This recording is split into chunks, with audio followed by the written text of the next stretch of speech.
I'm Kaitlyn Pianella, and I'm one of the contributing writers for Ask God Today Ministries. I was called to write and speak and answered that call about 4 to 5 years ago. And I met Brenda McGraw through church over a year and a half ago, and she approached me one Sunday and asked me if I would be interested in potentially writing for her and working with her at Ask God Today Ministries. And I said yes, and it's been a fabulous journey.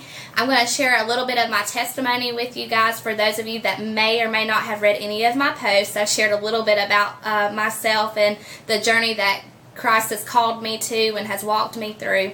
I was saved at 8 years old, and I grew up in a very legalistic background. And my mom was a very on-fire Christian, and we were in church every Sunday and every Wednesday. My dad was a believer, but he struggled with alcohol, and the Lord redeemed him from that when I was 18 years old.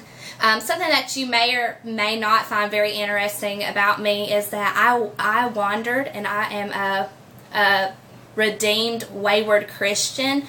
And I just want to encourage any of you that are mothers, or any of you that are siblings or friends or family members of a wayward Christian, that I'm a walking, talking, living, breathing testimony of God's faithfulness and being passionately pursued for my good and His glory. Like, He can use any past mistake, anything that your loved one or that you have chosen that is out of line with what He promotes or his ways, and He can use it for your greater good and for His glory.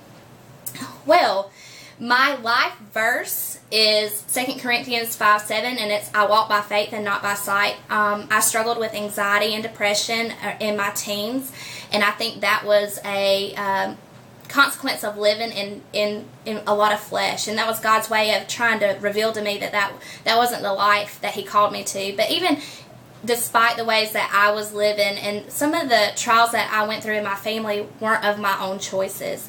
It was, someone else's decision, maybe to cling to alcohol instead of God.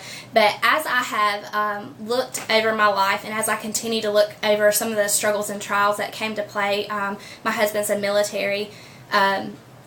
He's a staff sergeant in the military, and we have gone through some deployments, and we have upcoming deployments, and I've raised a child by myself for 8 months while he was deployed.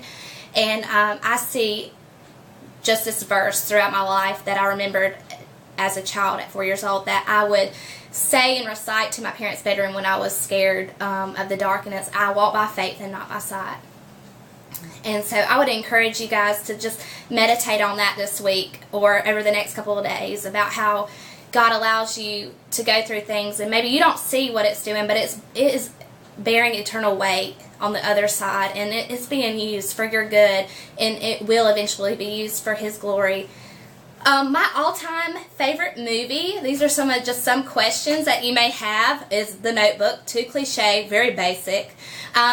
Something you may find interesting and unexpected about me is I'm actually really boring.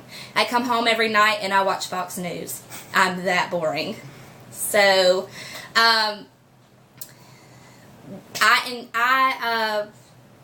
favorite place to pray, that's another question that some of you may wonder, is on my kitchen floor.